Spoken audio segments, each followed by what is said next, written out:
Jack স্নাইডারের পরের কাজ the rebel moon আসছে কদিন বাদে। এখানে এর টিজার ট্রেলার রিলিজ করেছে। এখানে আমরা দেখতে পাচ্ছি যে একটি মেয়ে এসে চাষবাস করে এবং ভালো থাকে। হঠাৎ করে তাদের সেই চাষিবাসীর জীবনে হঠাৎ করে কিছু এলিয়েনের মতো দেখতে উড়োজাহাজ এসে পড়ছে এবং তারা ওদের থেকে সব কিছু কেটে নেওয়ার চেষ্টা করছে। এরা আন্দোলন করছে এবং এদের বিরুদ্ধে মারপিট হচ্ছে। মানে তারপরে এই যে চাষির যে মেয়েটি, এই মেয়েটির আবার একটা পাস্ট আছে, সে ওই আর্মির অংশ ছিল এবং সে মারপিট করতে শুরু করে। ভাঙচুর, অ্যাকশন ভরপুর রয়েছে।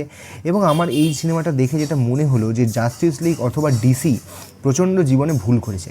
তার একমাত্র কারণ হচ্ছে জ্যাক স্নাইডারের মতো কাজের ভালো লোক, এরকম ভালো ডাইরেক্টরকে তারা হারিয়েছে। তার কারণ হচ্ছে এই রেবেল মুন আপনি যদি দেখেন, এখানে যে সমস্ত শর্টস দেওয়া রয়েছে, যেভাবে একটা পাখি আছে সেই পাখিটাকে দেখানো হচ্ছে, কি যেখানে ব্লাস্টগুলো দেখানো হচ্ছে, ফাইটিং জায়গাগুলো দেখানো হয়েছে, অ্যানিমেশন বলুন, সিনগুলো বলুন, মানে এক একটা মাস্টারপিস যাকে বলে।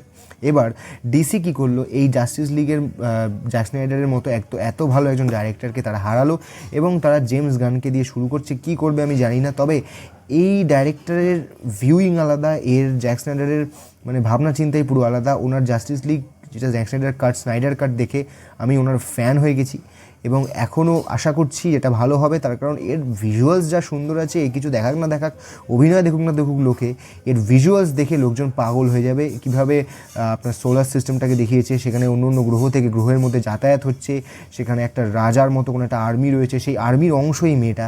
এবার সেখানে একজন সেই ওর সম্ভবত যে প্রেমিক ছিল বা ভালোবাসার মানুষ ছিল, সে হয়তো মারা যাবে এবং তারপর থেকে ও এই আর কি যে অন্য একটা গ্রহে এসে শিফট করে গেছে, এখানে ও চাষবাস করে ভালো থাকে নিজের মতো করে। কিন্তু হঠাৎ করে ওই আর্মির লোকজন তারা আবার এখানে এসে পড়ছে এবং কিছু একটা ঘটনা নিয়ে ওদের মধ্যে কনফ্লিক্টস হচ্ছে, দুটো গ্রহের মধ্যে মারপিট লেগে যাচ্ছে এবং এই যারা চাষিবাসী বা সাধারণ মানুষ, এরা ওই রাজতন্ত্রের বিরুদ্ধে আন্দোলন করছে, ভাঙচুর করছে, তাদের থেকে নিজেদের বাঁচাবার চেষ্টা করছে এবং এইভাবেই জিনিসটাকে গড়ে তোলা হয়েছে। এবং কি সুন্দর করে যেটাকে কাস্ট করা হয়েছে, যেভাবে সুন্দর করে দেখানো হয়েছে জিনিসটাকে।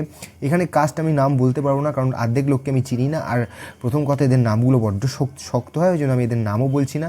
খুব সুন্দর করে এখানে দেখানো হয়েছে এবং আশা করা যায় এটা ভালো হবে। তার কারণ জাস্টিস লিগের যিনি ডাইরেক্টর জ্যাক স্নাইডার, যে কটা কাজ আমি দেখেছি প্রত্যেকটা দারুণ এবং এটা দেখেও আমরা আশা করতে পারি যে এটাও ভালো হবে। এর থেকে বেশি একটা ট্রেলার দেখে আমাদের পক্ষে বলা সম্ভব নয়, কিন্তু আমি একটা কথা বলতে পারি যে ডিসি তার জীবনের সবথেকে বড় ভুল করেছে জ্যাক স্নাইডারকে বাদ দিয়ে। এছাড়াও ম্যান অফ স্টিল 2, যেটা আর কি জ্যাক স্নাইডারের আসার কথা ছিল, আমরা খুব আশা নিয়েছিলাম যে আমরা সুপারম্যানের একটা সিনেমা জ্যাক স্নাইডার দেখতে পাবো, হেনরি ক্যাভিলকে অবধি ওই রোলে দেখতে পাবো, কিন্তু সবটাই পুরোপুরি চেঞ্জ করে দেওয়া হয়েছে। এখন কি হয়, কীরকম কী আসে দেখা যাক। তো আজকের মতো এখানেই রাখছি, এরপরে ভিডিওতে আবার দেখাবে আপনার সাথে। নমস্কার, সত শ্রী আকাল, আদাব।